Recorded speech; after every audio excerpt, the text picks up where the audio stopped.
Η Ηλέκτρα είναι η μνήμη.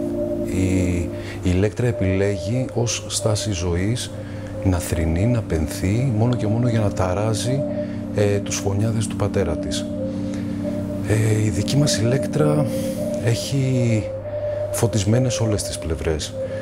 Και το δίκαιο της Κλητεμίστρας και το δίκαιο της Χρυσόθεμης. Έτσι θέλω να ελπίζω τουλάχιστον, και έχει και έναν Ορέστη ίσως πιο ανθρώπινο. Ήταν αγωνία μου και ανάγκη μου να φωτιστούν όλα τα δίκαια, με το σκεπτικό ότι δεν μπορεί να υπάρχει τραγωδία χωρίς αδιέξοδο.